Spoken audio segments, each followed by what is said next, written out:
everybody. Welcome to GeekStorm Game Table. I am Shawn Hilton, owner of Comics Cube, founder of the Kokomo Con.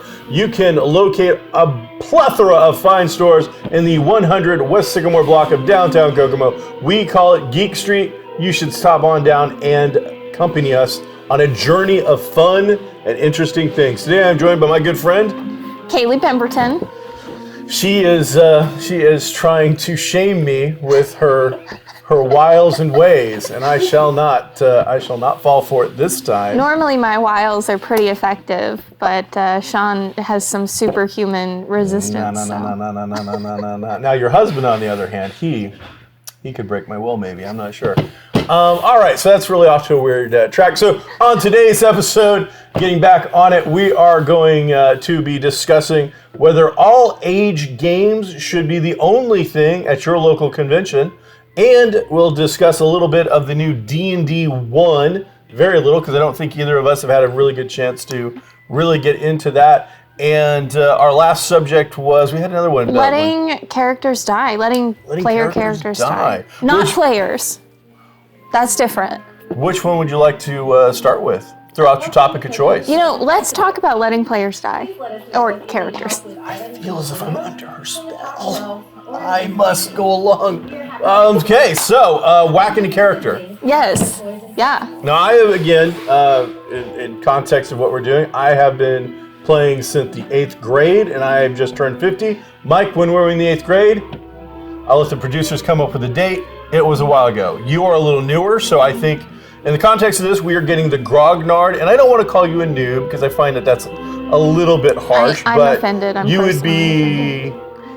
I'm new. Yeah. The rookie. Yeah. I like that. Can we say that? Yeah. All right. So old out to pasture GM, new up and coming GM. Two different points of view. Mm-hmm. Let's hit this. Dead characters. Should you whack a character at the table? And I believe the reason we bring this up was it just happened on a popular YouTube channel where a bunch of people got whacked, and I guess fans were having breakdowns or were very upset. And apparently the game master was getting death threats or something along those lines because people are so upset about that.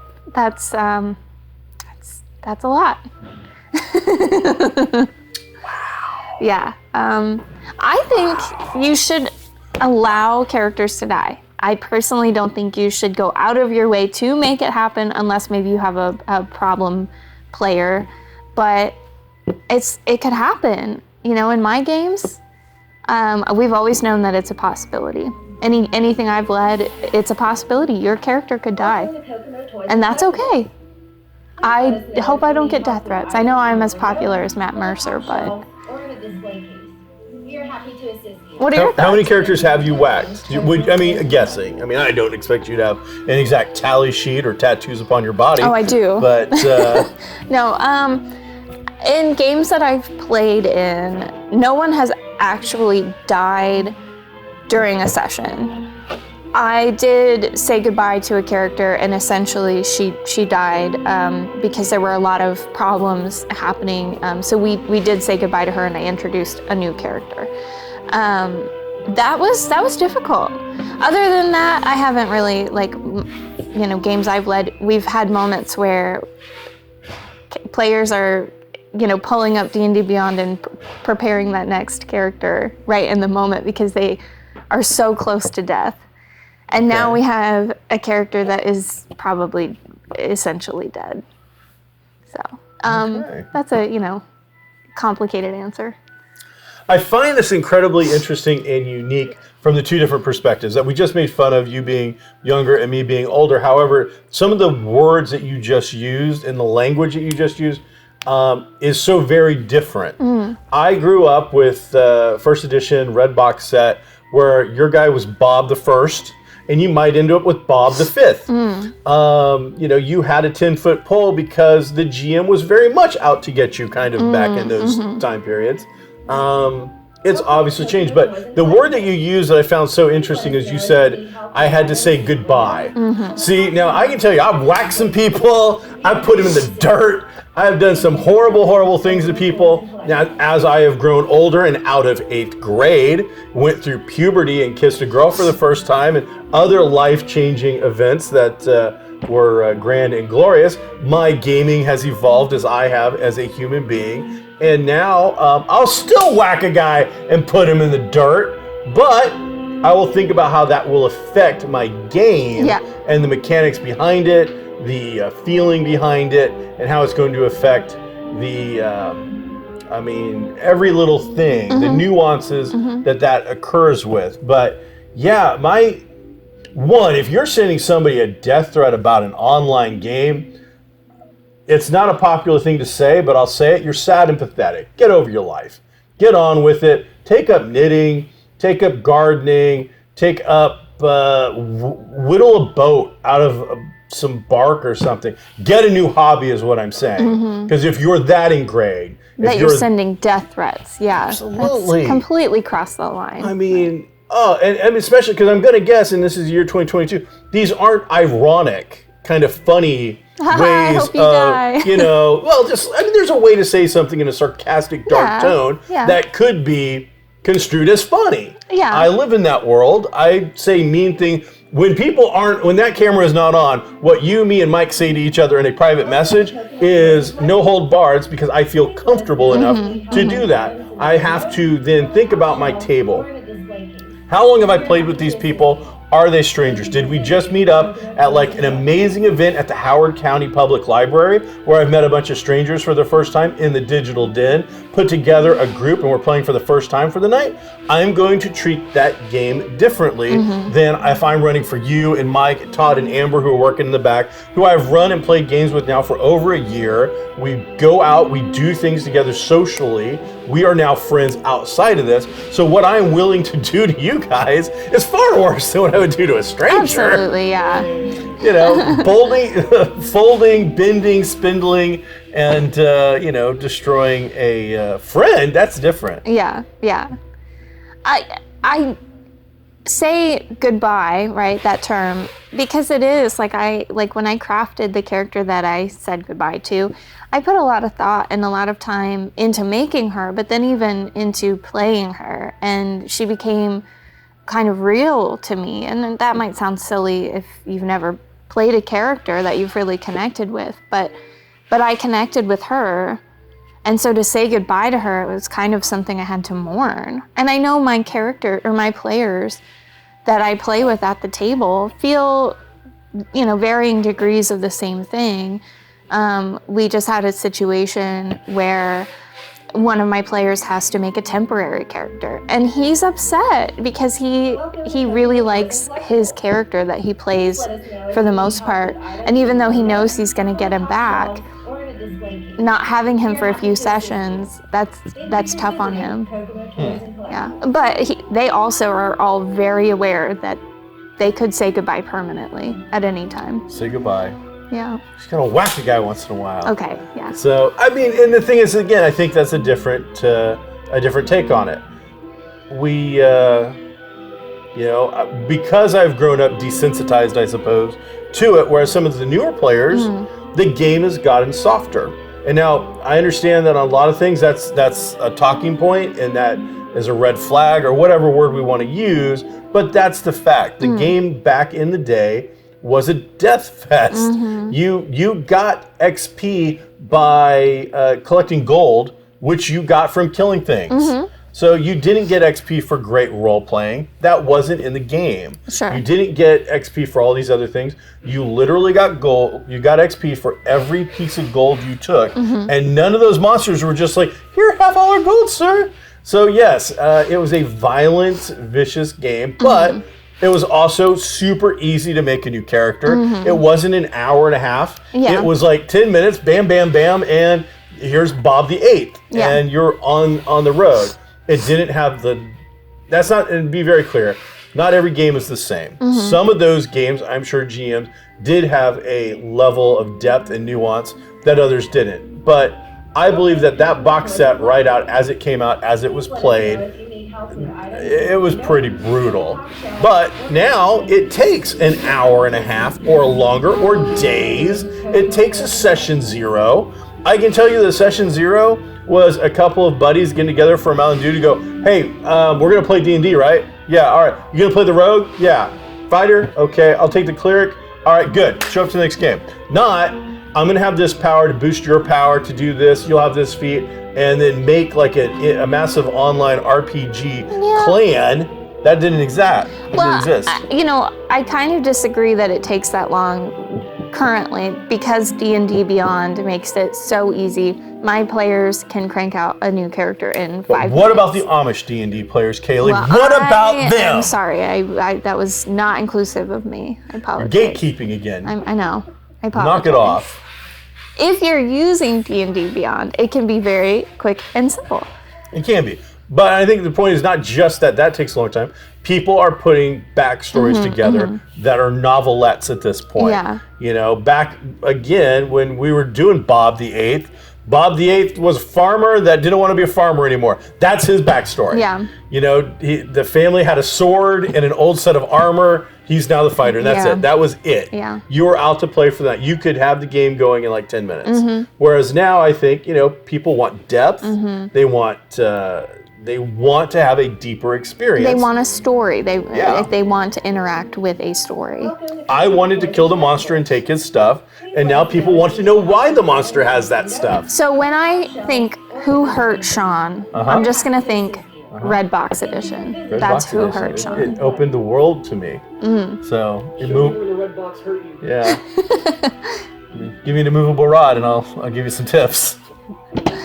So, all right, I think that the generations are a little different on how they come to these things. But again, the game that I run now is a much more nuanced style game. That said, I'm still going to whack a character. Yeah. And it's not me going out of my way. It's a typical thing. Like, you just had a deck of many things situation occur. Oh, my God. But I've had the same thing. Don't do that. If you want, a deck of many things is a great way to end a campaign. That's what it's there for. Don't do it. Don't do it. But what my favorite tactic as a GM is I give you two choices and they're both bad. It's not railroading. You have the option to do whatever these choices are. You can save little Timmy, and when you save little Timmy, that meant the town flooded and 100 people died. You can stop the town from flooding, but little Timmy is going to die a horrible and gruesome death. Which do you do? Yeah. And then they're going to take. I've had several times where I've had the NPCs beat up a player to the point where they can now coup de grace your character. They've got you're holding you up by your hair, knife to your throat. Everybody drop your weapons or I kill them. I attack. You missed. I've whacked your character. Now, I look at the player and I go, this is very, very clear here. I didn't whack your character. Jim over there whacked your character. I gave everybody the thing. You knew what the situation was. Yeah. You're at -1. I've got a knife to the throat. I said what was going to happen. I told you. I was clear about it. I had that happen into a session. 45 minutes later, the same NPC had got away, does the exact same thing, gets another character down and goes, all right, hopefully we've, and said out loud, hopefully we've learned from the last time, everybody drop your weapons so we can discuss this, or I attack. He missed. You're dead. You killed two characters in one thing because you can't make a good decision. That's impressive. So That's impressive. And I'm just like, all right. So I think that there is a time and a place to kill a character. But the thing to think about, and we've had a chance to discuss this, is what does that do to the dynamic of your game? Is that death worth the cause and effect that is now going to come into your game? Because the sad part is if Margot gets killed, and don't forget to be checking out GeekStorm on Geek Street, a live video. And here's the thing to it. Link over here in the corner. No, it's over there. It's over there. Yeah. It's just flying around the screen now. I don't know. Click on that, and it'll take you to our live games. Me and Caele play together, and our halflings. Yeah. And but if she plays a character, she has a very distinct role in the group. It's a 4-person group. It's a tight group. If your character dies, that leaves a very definitive hole. Right. And how do you refill that? Right. Well, and we talked a little bit earlier about often when you do whack a character or say goodbye to them, you end up creating something almost the exact opposite of what you were originally playing because you want it to be something new and not, just a repeat of what you had before. And that's hard when it comes to the dynamic of the group. Because you are leaving a hole. So if you're creating the exact opposite, how is that going to work when you're fighting the big bad or whatever. Yeah. Like in my circumstance in this game, I'm playing the cleric.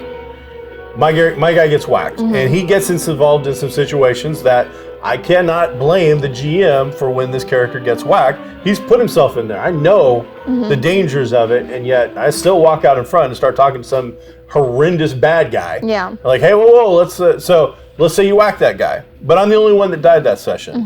Well, what am I going to make?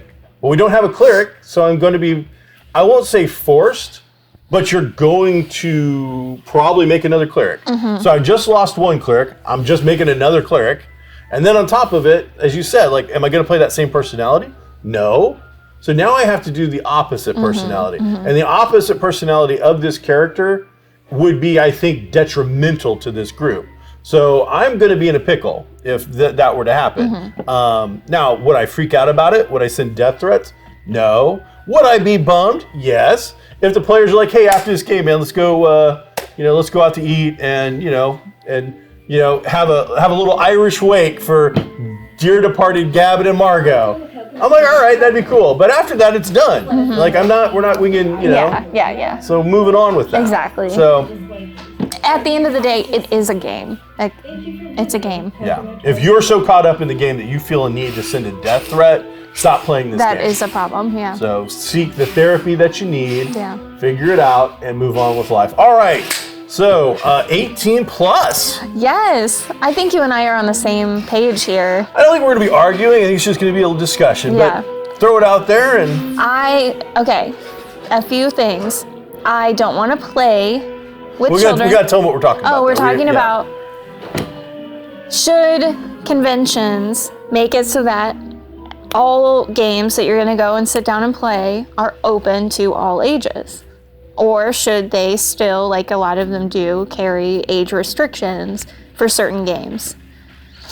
Right? Am I summing that up? You were. Yeah. But Todd was sneaking around behind us doing a Scooby walk kind of thing, though. Yeah. So it was kind of funny. I know. And people can't pay attention to me when Todd's in the background. Yeah, I hope Margot never dies. I think age restrictions are great. I agree with them. You should have tables that are all ages, and that should be an option, but you shouldn't say every single game has to be all ages. Like, you could invite, your 10-year-old to come and sit down at this table. I don't like that. So this came up in some forum, and we don't know the exact context. Yeah. So this is how we're going to state it. I did a quick informal poll on my little Facebook page and got like 8 responses, and all the people said no, they should not be forced to do whatever. So I run at Origins and I run at Gen Con, and I've run at Gen Con for over a decade now. I've run up to 32 hours of games during one convention. I run a lot of games. I write the games, I run the games, I help other GMs. I'm involved with a lot of aspects on this side of the table for players. And in that time, I have run and created specific scenarios for all ages, children appropriate. As long as you're old enough to be able to hold your own dice and add 2 6-siders together, you're old enough to play this game. So I've done a game for as young as 6-year-olds. Usually with that young, we have a mom or a dad with them, and they'll help. But we've done that. I have run games for, I know the first time player was 60 plus for his first time he'd ever had a tabletop RPG experience. And I've run for him. So I've run the gamut. I am not a babysitter. I tell you what this game is. If it's a Call of Cthulhu game, and unless I have done a specific all ages element, maybe we're playing the Scooby Gang, maybe we're doing a Johnny Quest adventure, maybe we have written this Cthulhu adventure to be an age appropriate adventure. But the vast majority of times for me, a Cthulhu game is going to be PG-13 plus, somewhere in that era. And to be forced to run, to be told by a group that I have to run this is what just happened. I'm not running for your group anymore. I have no problems running a kids game. If you've planned for that and chosen to do that. Yes, but to say that we all have to run kid-friendly material all the time, I'm sorry, it's 9 o'clock at night. I want to run a game at 9 p.m. where the players can literally show up with a rum and Coke, or some whiskey, whatever. Nobody needs to get drunk and belligerent at the table. No. But if everybody's happy, a little, whatever, I'm absolutely fine with that as long as we all know going into it that this is about to be the haunted brothel whorehouse of Texas, and that's the adventure we're now playing. As long as everybody's down with it, and I've written up, it's 18 plus, this is the theme, this is the kind of thing that's going to happen in the little description going into it. So, no, and now I think in this particular forum, it was D&D specific. So, D&D for me can go all over the place. What age groups do you prefer to? Personally, I want to play with, people who are adults. That can vary from, I think, anywhere like early 20s to, you guys are like 100, so. Together. Yeah. Right now it's 99, but it's about to be 100. Oh, okay. So as long as you are mature enough to come and enjoy the experience and still have fun and be goofy and silly, but at the end of the day, like, still recognize that you're playing with other people. It's not about you. It's, you are trying to move the story along. I don't know that teens necessarily would get that. I've never played with a teen. I have no interest in playing with a teen. Like, that just doesn't interest me. So if I'm paying a lot of money to go to a convention and I want to go and find a game, personally, I don't want to sit down with kids at that table. Sure. So, adults of any age, I would be fine with, as long as they come to it with, a relatively mature mindset. Sure. I've played with plenty of adults that have shown up that I would rather have played with a kid at some point. Yeah. I've had some horrible adults show up to games. So, the gamut of humanity, it runs wide. Absolutely. But yes, if you're going to force me to run something, then I'm not going to show up to your convention. I paid to be there. Whether it's a GM and I got a free badge, the hotel's probably not free. That gas money's not free. All those meals I'm going to eat are probably not free. Now, there's a chance maybe you're getting comped by a company. I've had that luxury, and it's great to be sponsored and have somebody, here's 5 days of a free hotel, a per diem, and a free badge. And you have to run all ages the whole time. I was not. I was told I had to run their game because they were sponsoring it, and I chose at one point to run in all ages, but nobody ever gave me anything. I've got, my credentials are solid as a GM. I don't have that problem. I don't have that problem. So now, again, we don't know the full context of their what version spurred this conversation in the first place, but it seems like we're not alone in thinking. I don't think so. I think what happens is you get this, here's the mentality here, as I think, without knowing every little nuance of the background, was something about a 14-year-older, which that's just an odd age. You're not a kid anymore necessarily. You're not a young child anymore. But you're not mature enough necessarily. You shouldn't be in a bar. You shouldn't be going to rated R movies probably. These are things. But the thing is I'm under the impression that the parental unit was upset that the child couldn't get into the games because they had sold out, and the only thing left were some 18 plus games. Tough luck. I go to Gen Con and Origins, and guess what? All the best games for all of us are sold out immediately. You're going to have a harder time getting into a good game of COC than you are to find a hotel within a block of Gen Con, which is also impossible. This doesn't have anything to do with your age. It has to do with the fact that we, as an inner circle, know who the good GMs are by name. We've probably contacted them before their stuff's even gone up to go, hey, Bruce, when are you going to be running your game? I'm going to be running my game at 9 o'clock on Saturday. I'm going to be sitting on a keyboard ready to go for those games. I have had players contact me. Hey, how many people are in your group? Can I pay you to list it as 5 people and make it a 6-player game? And I will buy that 6th seat from you. Yeah. So that happens. And so to say, my kid can't get in and it's because of this. It's not an age thing. It's a convention reality. I believe that I should never have to stay further than 1 block away from the convention when it's in Indianapolis. That's what I believe. The reality is your ass might be out at the motel by the airport, and you're lucky to get it sometimes. They don't care. I've been going to Gen Con since it was in Wisconsin, and I was a much younger person. and all blah blah blah blah blah.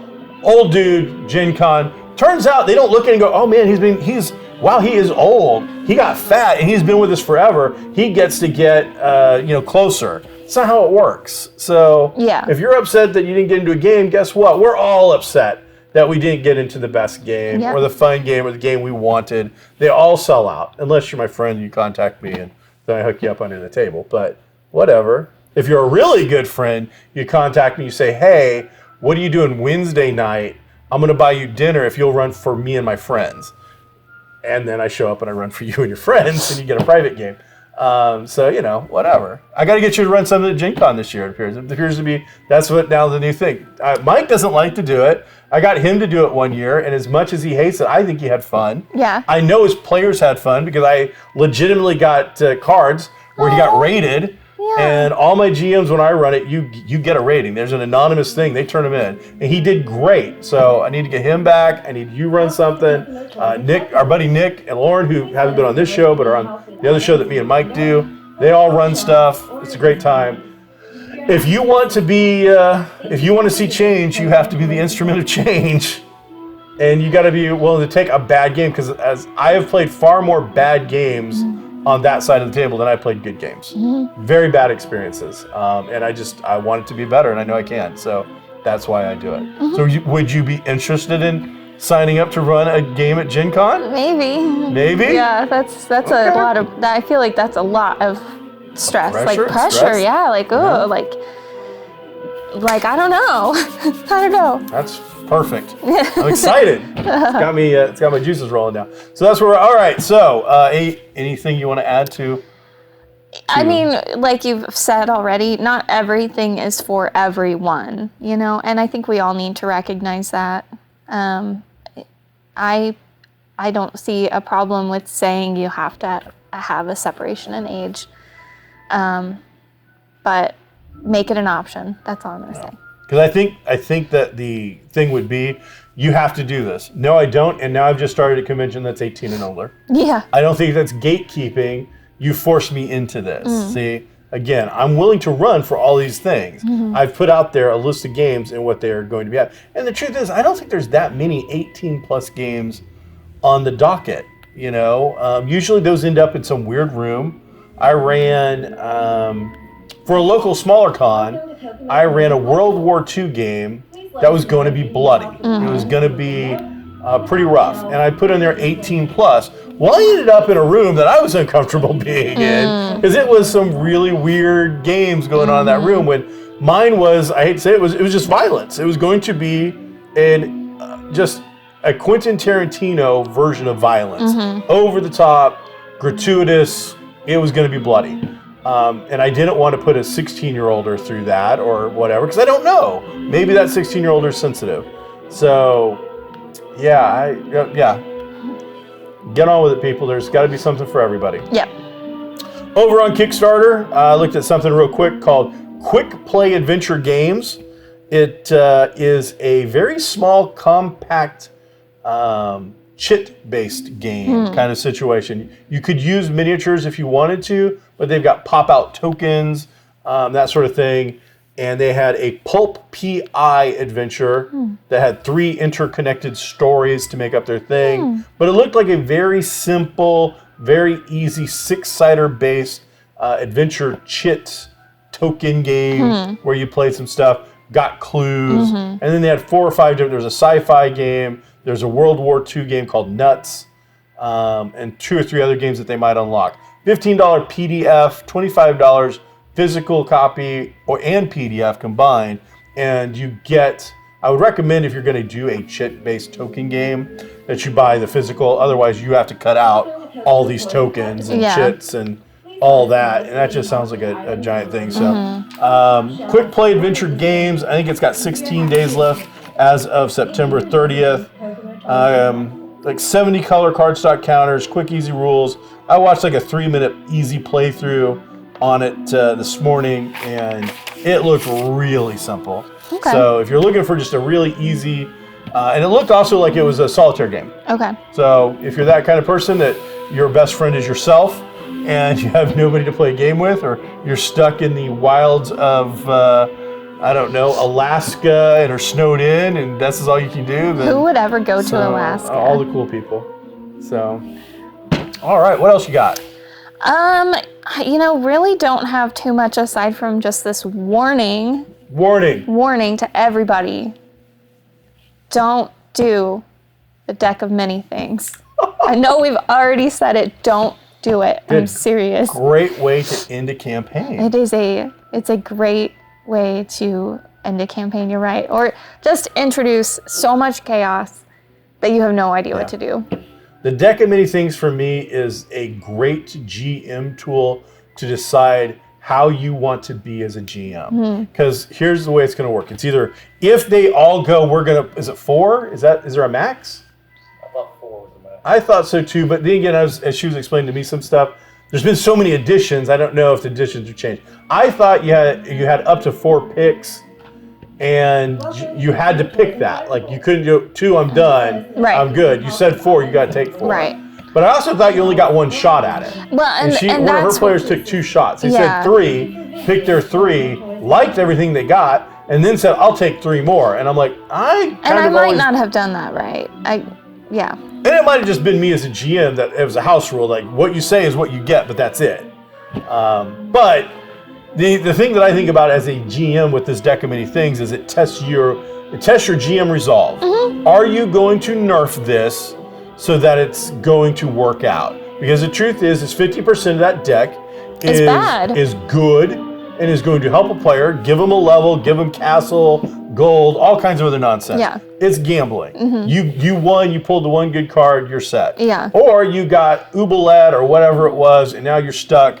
Now, some of those I believe you can get out of. Absolutely. But others, I'm just like, if you're first level and your buddy is trapped in another dimension, 1, you're a GM that gave a first level party this year, stupid.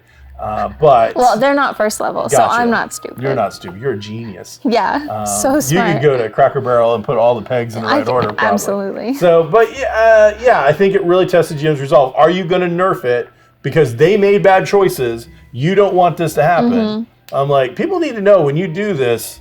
It's a 50% chance. Flip a coin whether it's going to be good or bad. I do think that's interesting because as a GM, I actually had more fun than I've had in a while because it introduced such a random chaotic element for me. My players get that every session to some degree. Like, they don't know what's coming. They know what they want to go and do, but they don't know what I've lined up for them. So for me, it was a little bit like being a player again, where like I just had no idea. I mean, they surprised me. I think this says something about your players. I don't know. Like, I know essentially like what they want to do. They want. I can tell you that GM behind that thing right now, he has no clue what's going to happen at most of the games that me and you show up to. That's true. He's got an outline. He knows where he wants it to go. And then but then at some point, I think he's just like throw it away. All right, what's he doing? They're going to talk to the shark. You know, it's just a shark, right? It's not a shark person. Yeah, I know, but he's such a good shark, and sharks love me. So now I'm going to try to charm the shark. Wait, what? Yeah, sharks can be charmed. Absolutely. I got some chum. It's some delicious chum. It's the best chum. No. And now all of a sudden, I've got a shark pet. My players, they don't care about the shark. They don't care about the shark. He's got another group that does not care about that shark. I can guarantee you. Yeah. They're having shark fin soup. Yeah. Whereas our group, no, he knows. Like, Yeah. Well, like you said, some of these bad cards you can get out of them, or there's a way to fix it, or just deal with it.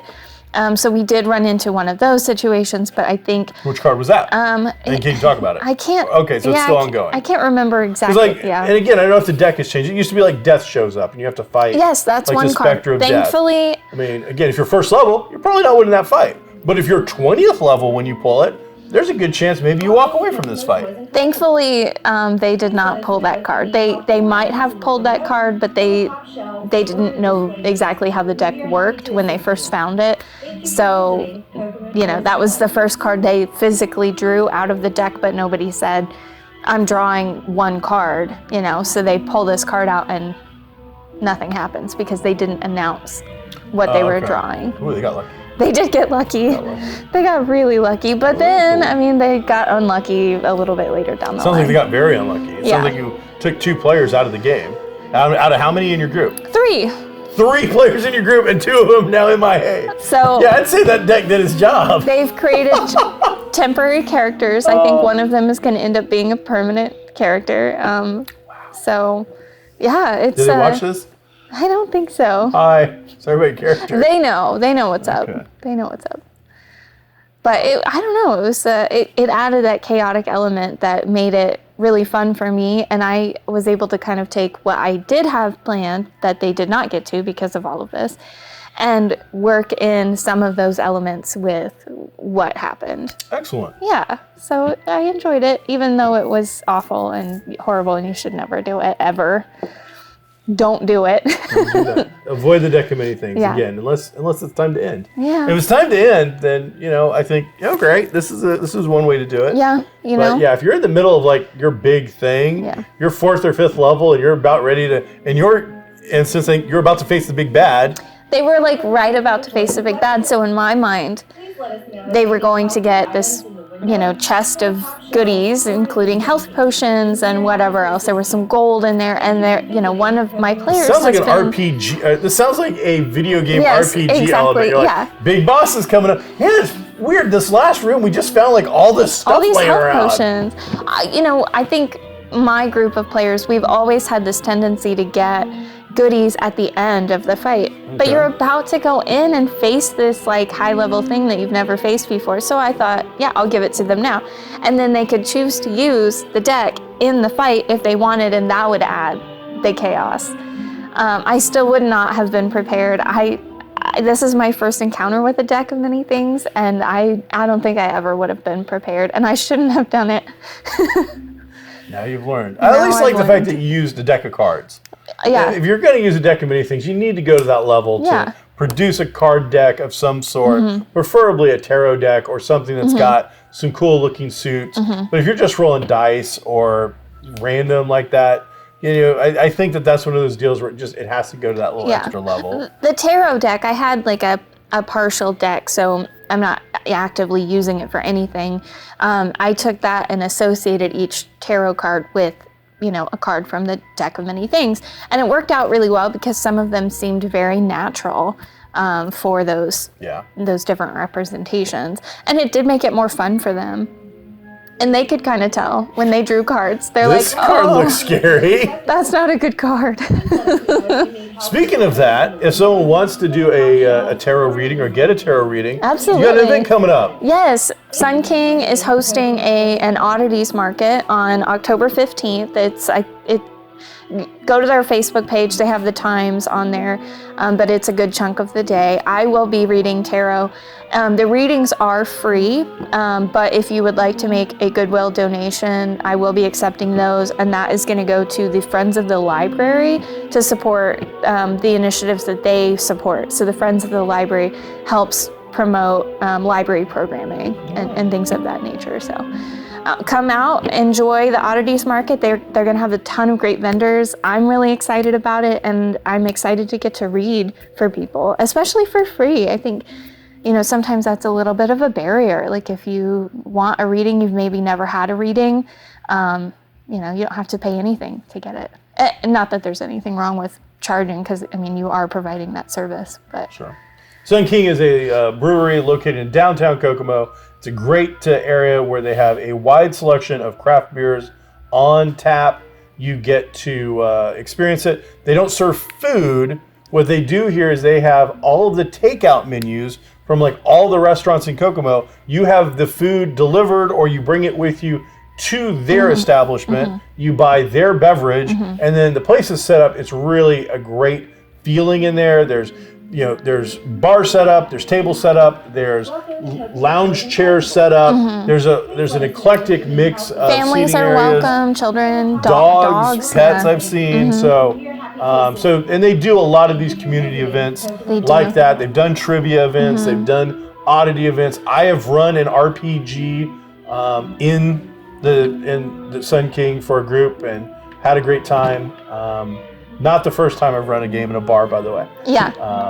So definitely work that out. We've also got an event. Unfortunately, we just have the bare details, but the Kokomo Howard County Public Library is doing different things with role-playing game. They're going to have a terrain creation seminar coming up where I think you'll be able to get a free piece of 3D printed terrain, and we will paint it or put it together on site, and then you'll walk away. So it's a paint and take for a piece of terrain of some sort. Yeah. We'll have more details on that as it's fleshed out, because I'm sure it's going to be very limited terrain. You know, that's it's free, so we can only do so much of that. Yeah. But if you show up for the tarot reading, give a free will donation. Yeah. That's the sort of thing that helps offset these other events that go hand in hand and help us build a community of role players, tabletop gamers, other things in this area. So.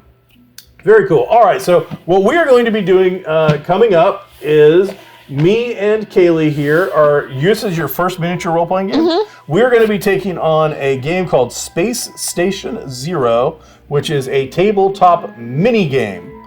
You will have to create and paint a group of characters.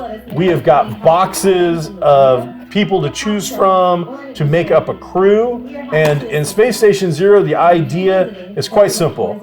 You have hit light speed, you've hit your bubble wormhole technology, you've hit whatever it is that allows you faster than light travel to get to places quickly without aging to death on your way to Alpha Centauri. That's what you hit. And something went wrong. But instead of exploding into a million bits and atoms, you ended up at a mysterious place called Space Station Zero. There are no stars within sight. This is the only thing, and as you come out of whatever your travel thing is, you get a comm saying, "Welcome to Space Station Zero."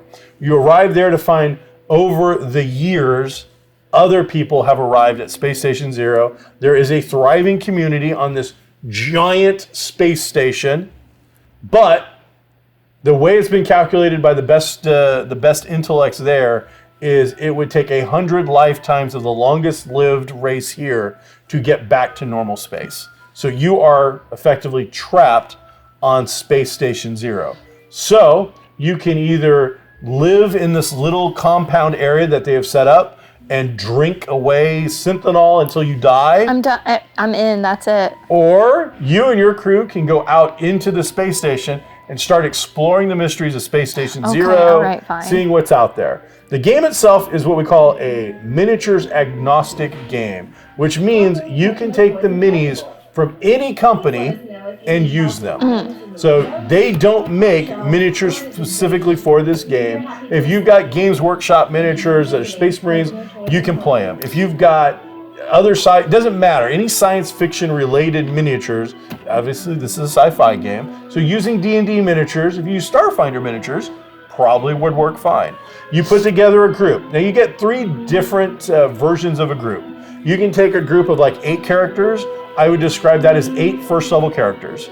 You can take a group of 6 characters. That would be like 6 third level characters. Or you can take a group of 4 characters, and that would be like taking a group of 4 fifth level characters. Okay. That is your option. Do you want numbers or do you want skills? And so you'll pick a type of vessel that you are going to have your crew be from.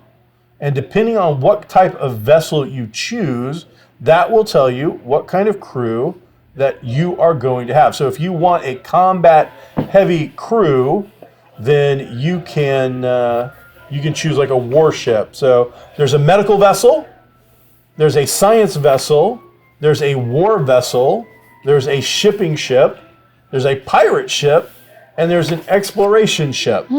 Depending on which of those you decide to run, will tell you how you're going to build your crew, what kind of crew members are going to be on it. So obviously, a pirate ship is going to give you an eclectic mix, whereas a warship is going to give you guys mostly focused on killing, maiming, and destroying. The game itself will work almost like a choose-your-own-adventure. So you'll start off with, everybody will start off pretty much with the first adventure all the same. After that, you will randomly roll what the next adventure is going to be. Okay. So what I'm hoping that we're going to do is we will sit down and discuss the first adventure on the thing. We'll discuss which ship we're going to take, the style, and then we'll work on building our dudes and painting them and all that. Yeah. And then we'll each play that scenario. Okay. And then from there, we will start going and exploring Space Station Zero and see how it goes. And hopefully we'll have some guests join us, friends join in. Doesn't matter level of play. This is a very simplistic game. So it's more about the storytelling element. It is set up to be a solitaire game. So it will be a situation where you'll play the game, I will play the game, we'll play it separately, but with each other. Okay. But that way, for your first game or two, before Yeah. I can, give you some tips and whatnot on what to do. And, oh, hey, your guy's dead. I'm sorry to hear that. He got whacked.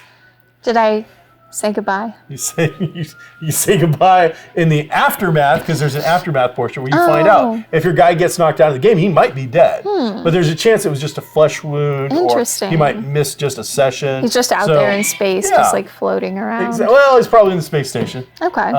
And then as you go, the crew will level, and so it's got a role-playing element to it. It's a miniature game. It's got a choose-your-own-adventure thing. So I think it'll be a lot of fun. Okay. We'll get going on that. Hey everybody, I want to thank you for joining us here at the Geek Street Game Table. GeekStorm Game Table. That's what I did last time.